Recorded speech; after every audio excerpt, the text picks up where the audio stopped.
What's up, guys? I'm BTC. We just got a surprise developer update from Jeff Kaplan, giving us a little more information about the upcoming changes to a lot of the support characters, the buffs, the nerfs, as well as an update on the competitive open queue, which is going to be a permanent game mode. Right now, you have the competitive open queue, which is in the arcade, and I'm not really certain when that's going to be ending, but after that ends, we're going to have another shortened season, which should start in June sometime, and then what they're going to do is when the normal competitive Season 22 starts up, they're going to have both the role queue season and the open queue season happening at the same time. Now, he said that they're going to be balancing the game around the 2-2-2 system, which means that there are going to be times when the open queue system is going to have some problems, right? Like, it could go back to GOATs or it could have some other system, and they're not going to balance around that. This is kind of reminding me a little bit of what Hearthstone does, where they have the normal competitive, and then they also have the wild, where you can use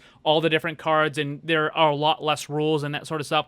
So this competitive open queue will now be a permanent game mode, and it's expected to bring the queue times down for the normal role queue system, because you're going to have a lot of players that simply don't want to wait 10, 15, 20 minutes in order to find a match. So they're going to go into the open queue system, which therefore will make the overall queue time for the role queue system go down as well. So there's going to be a little bit of a spread of those players, and I think most of the people that are going to go into the open queue will be DPS, and that is the most problematic with the 2-2-2 role queue system.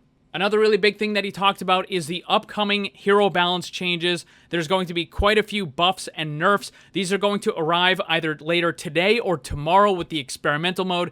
And remember, stuff that gets put into the experimental mode, with the exception of that one tank thing, most of it, when it's balance changes, those experimental changes are going to get put into the live version of the game. It's like 99% chance.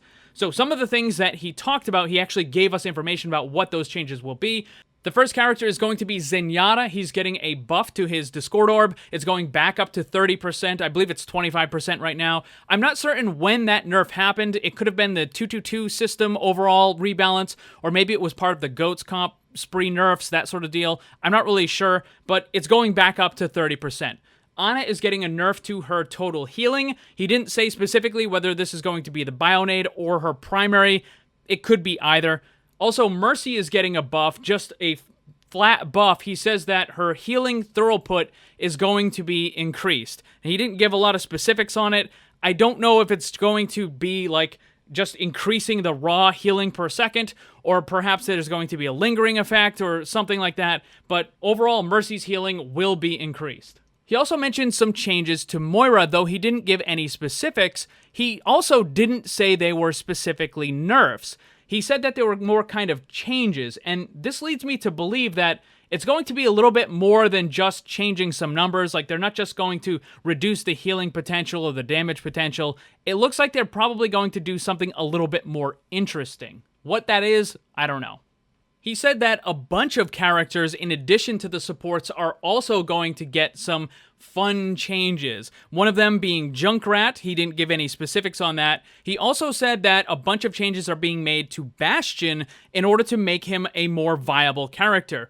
Bastion is one of the least played characters in the entire game. He actually had, without exaggeration, a 0% pick rate a little while ago. And that's how bad the character is. He's very situational. He can be just utterly useless in the vast majority of situations, or just extremely troublesome in some other situations. But the character definitely has a lot of problems.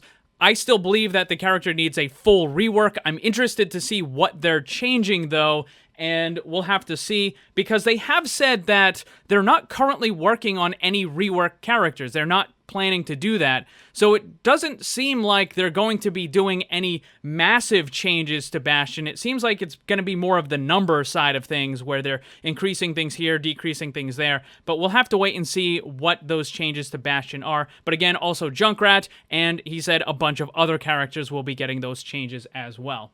Also, I have heard some rumor that the anniversary event will be starting tomorrow. I'm not so sure about that, because generally the anniversary event has started towards the end of May. I believe the last couple years it was somewhere around the 20th to the 22nd, which would be next week. So I'm not really certain about the anniversary. I think it's more likely that we'll get this update tomorrow with the experimental mode and all that sort of stuff, and then we'll get the anniversary after that, sometime next week, because I don't think they're going to want to drop an experimental mode at the same time they drop the anniversary. I mean, it could happen, it just seems a little unlikely. So there you go, guys. Those are the changes that we can expect very soon. What do you think that they're going to change with Bastion? Let me know down below. Thanks for watching, and if you'd like to see more, make sure you subscribe and hit that bell to get notified. You can get some cool gear, join my Discord server, or follow me on social media with the links down in the description below. Special thanks to my Patreon supporters, and remember, always blame the controller because it's never your fault.